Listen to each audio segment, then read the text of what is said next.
kids, welcome back to Roto Talk.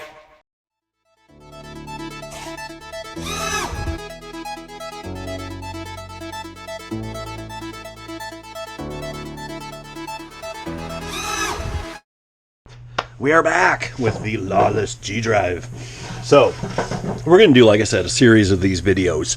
And happy morning, by the way. I think it's, damn day is it? It's Thursday. Didn't get to do this yesterday because I was finishing the boat. And got her painted. Well, it was already painted. Clear coated, decals, looks great. At least in my opinion. So, today we're going to go over the parts of the outdrive. We're going to slap it on the engine just for looks. Nothing permanent at this point. And I'm going to go over some tips and tricks.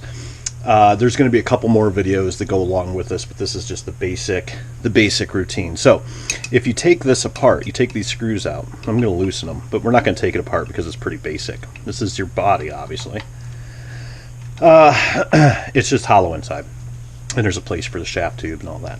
We're going to talk about shafts and the liners later because I talked to Joe at length at Zip Kits, and I also talked to Fred quite a bit about the setup of the shafts and everything else. So we're going to assemble this thing so you can see what it looks like, but it's not going to be final. I'm going to tear it all apart again and do it with their recommendations. So the first thing I would do with this, so we already know this is your lower unit. This is your splash plate, or whatever you want to call it. Cavitation plate, but like Fred said, it has nothing to do with cavitation. Cavitation is when your prop is basically incinerating the water. But this is more of a splash guard and maybe some stabilization, but they call it a cavitation plate. So I am going to put both of these are your water pickups. Okay, these all came in a little separate bag. I am going to Loctite them. He says you don't have to, but if they seem like they're wiggling, give them some Loctite. You guys know me, I Loctite everything. Unless it's a self-locking nut, you know, with plastic inside of it, it gets Loctited, alright? Now, pretty important, try not to over-torque these because they're just brass. So I'm just going to hold it with one finger, that way you know you're not going to, unless you got monster truck hands. Okay, and you can adjust it by this little bit down here, and we'll straighten that out later. Okay, and then this one here, no big deal. Okay, so next thing I'm going to do is, let's go over this. This is our output shaft. Now, this amount of slop in here is very important. Okay, one of the mods I need to make, it's not really a mod, it's an addition that Joe suggests, is that we lose these washers in here, and we're going to put in a thrust bearing. Okay, so that thrust bearing is going to take all of the pressure of the prop and all that good stuff. The other recommendation, he said, is we have to file these down a little bit so they go in there loose. And that's not too bad. So I'll just take the grinding wheel and just hit it and cut them to length if needed. He gave me a measurement in the email. It was like 6 to 6 1/8 inches or something to that nature. I'll do that later. We're not doing that today. That's going to be a special video. I'm going to do a video because Joe's gave me this hit list of 5 things to do to make your shafts last longer with these outdrives. And I'm going to do a whole separate video on just those mods. But I'm just talking about it right now just for giggles. So this is a reverse thread. So lefty right, lefty tighty. Okay. That is important. This is the same thing with K and B outboard, nitro outboards, whatever. This is important because your prop is going counterclockwise. And if you had to tighten it that way, this thing would spin out all the time. So that's why that's like that. So the cavitation plate, all right, obviously the pickups go down. And we're going to slide this into that wing and line up our holes, which I went a little far. It's pretty... The other thing I want to mention about this, there we go. The other thing I want to mention about this, guys and gals, is that none of this is cast. All of this is machined, okay? There's no plastic, there's no metal casting, which is nice. It's very, very nice. So I do think you get your money's worth. It's an investment, as we know, but you definitely get your money's worth on it. There's a lot of neat machining into it, a lot of cool thought into it. So these are just the 4 screws. They're going to go on a cavitation plate. I'll go ahead and skip this bit in the editing. All right, we're back. So that's what she looks like on there. Not bad. Now, the next bits. You've got, this is your transom doubler, basically, your reinforcement. This is the outside. So this is going on the outside of the boat. This is threaded. So these are drilled, these are threaded. This I-beam, which looks like an I-beam, is going to go on the inside of the transom. This is going on the outside of the transom, okay? Then this is your swivel, obviously, that goes on the motor. All right? And these are your adjustment brackets. Now, this is slotted at the bottom, all right? So in order to adjust your angle or your interpolated angle, okay, so you're going to pivot here and swing here. This is usually on the bottom with just about any boat, all right? So then this is our axle housing. Now, if you want to, you can go ahead and lube this up or whatever you want to do. I'm taking this whole thing apart again anyway, so we're just going to slide this in, just like that. Okay. Now remember, I have this loose. To get this in, I mean, you're going to have to put in your shaft and all that crap, so you're probably going to be taking this apart anyway.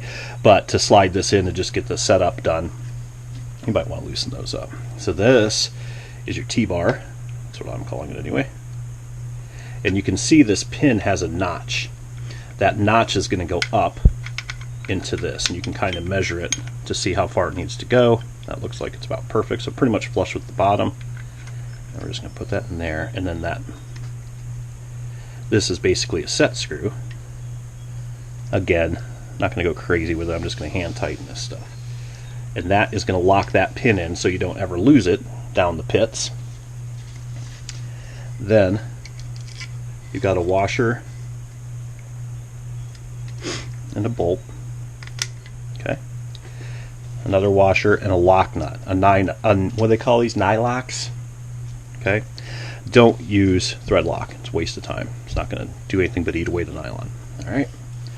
And then you would tighten all that stuff up. But again, this is for looks right now. As for this plate, I think we're just going to leave this off for now. It's pretty self-explanatory, but I'll show you it in a minute. So again, here's our slots. So these are going to get bolted pretty much in the same fashion you just did that. So I start with one, put the other on, put on your nylock. Okay. Same thing with the other side. Now it's just a little bit easier to do. Okay. And obviously, again, pitch angle, positive, negative. All right, so then how they recommend, Fred recommends you do this in the manual. It's your transom plate. All right. So you've got 6 bolts, and he does give you extra hardware, extra screws, bits, bobs, whatever. He recommends you do 1, 2, 3, 4, 5, and 6.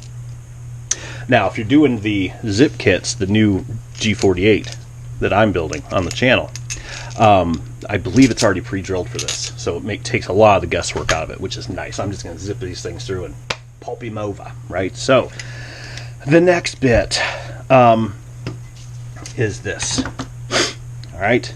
Oh, by the way, something I forgot to mention. You have an oiler hole here.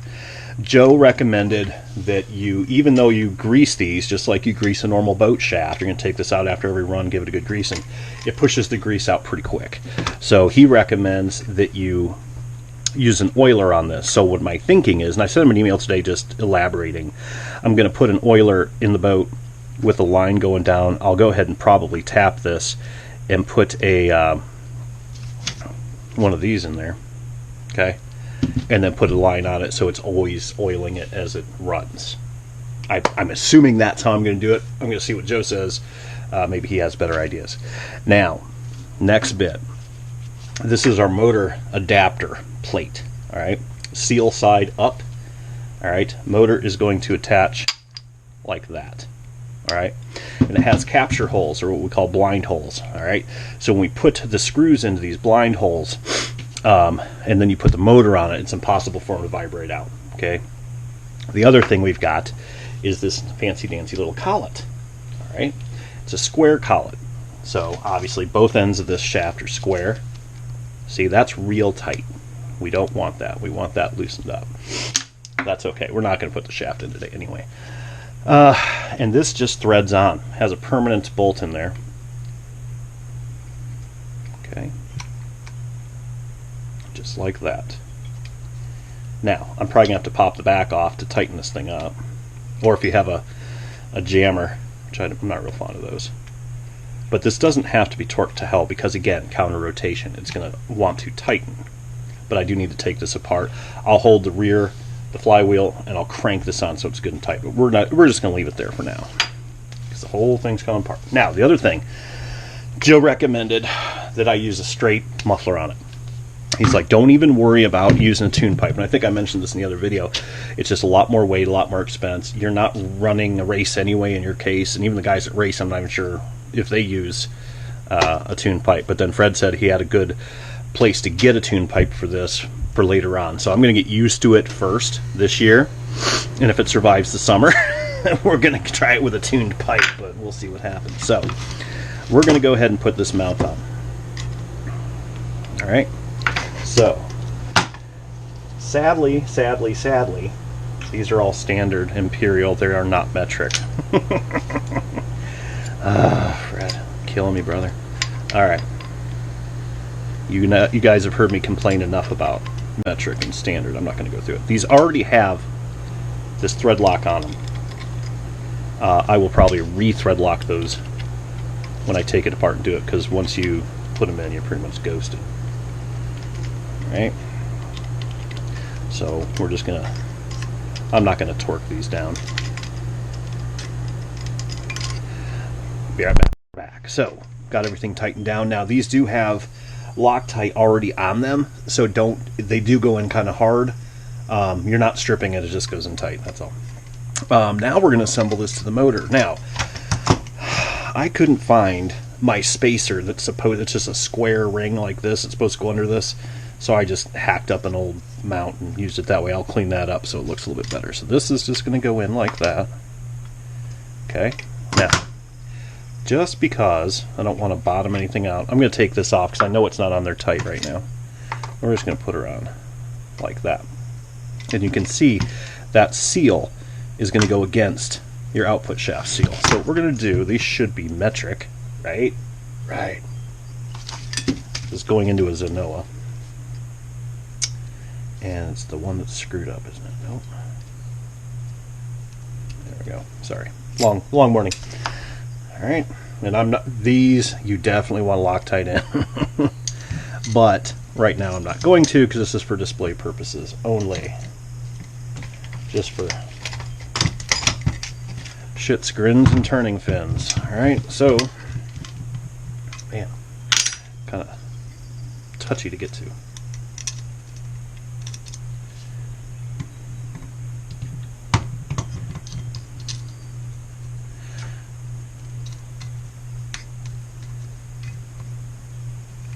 There we go. I'm probably only going to put in 2 because I just have to take everything all apart anyhow. So keep one in a little bit loose. And again, he gives you spare screws and gives you a spare 1 or 2 of everything on there. So pretty cool. Thanks for that. Inevitably, something always disappears under the magic workbench. Okay.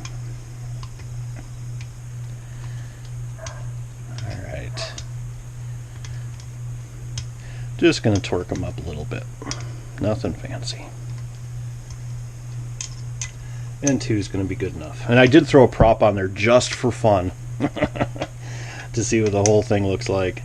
And you're looking at, they say start with the smallest prop you can and work your way up, because it's really stressful on that shaft.